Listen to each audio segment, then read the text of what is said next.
શહેરના મધ્ય ઝોનમાં આવેલ વિસ્તારોમાં મોટા પાયે ગેરકાયદેસર બાંધકામો ચાલી રહ્યા હોવાની સંખ્યાબંધ ફરિયાદો એએમસીને મળે છે। ત્યારે અમદાવાદના ગાંધી રોડ પાસે આવેલ બેંક ઓફ બરોડાની ગલીમાં એએમસીની મંજૂરી વગર વલંદાની હવેલીમાં કાયદેસર બાંધકામ કરવામાં આવ્યું હતું, જે ગેરકાયદેસર બાંધકામ લીલારામ આસવાની દ્વારા બાંધી દેવામાં આવ્યું હતું, જેની જાણ એએમસીને થતા કોર્પોરેશનના અધિકારીઓ દ્વારા બાંધકામને સીલ કરી કાયદેસરની કાર્યવાહી હાથ ધરવામાં આવી છે।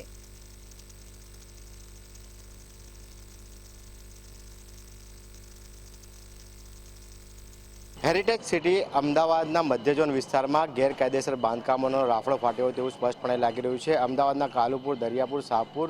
ખાડિયા અને જમાલપુર વિસ્તારમાં ગેરકાયદેસર બાંધકામ છે તે ગેરકાયદેસર બાંધકામ ભૂમાફિયાઓ અને બિલ્ડરોની મદદથી અને સરકારી અધિકારીઓના મદદથી ક્યાંક ને ક્યાંક બનાવવામાં આવતું હોય તેવું સ્પષ્ટપણે લાગી રહ્યું છે। હાલ જો વાત કરવામાં આવે તો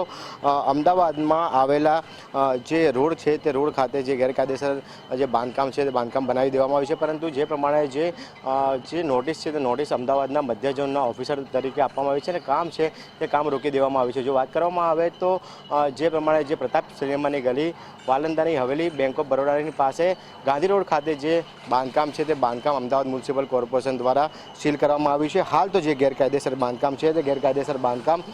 કોર્પોરેશન દ્વારા જે સીલ છે તે સીલિંગની પ્રક્રિયા છે તે પ્રક્રિયા હાથ ધરવામાં આવી છે અને સાથે જો વાત કરવામાં આવે તો જે પ્રમાણે હેરિટેજ સિટીનો જે દરજ્જો છે તે દરજ્જાને લઈને ક્યાંક ને ક્યાંક જે ભૂમાફિયાઓ છે અથવા તો જે બિલ્ડરો છે અથવા તો જે સરકારી અધિકારીઓની રહેમ નજર હેઠળ જે અમદાવાદના મધ્ય ઝોનમાં જે ગેરકાયદેસર બાંધકામોનો જે રાફડો ફાટ્યો છે તેના કારણે ક્યાંક ને ક્યાંક અમદાવાદનો હેરિટેજનો દરજ્જો છે તે આગામી દિવસોમાં તેની લાંછન રૂપ લાગે તેવી સંભાવનાઓ રહેલી છે। કેમેરામેન રાહુલ સાથે રવિ ભાવસાર, મંતવ્ય ન્યૂઝ, અમદાવાદ।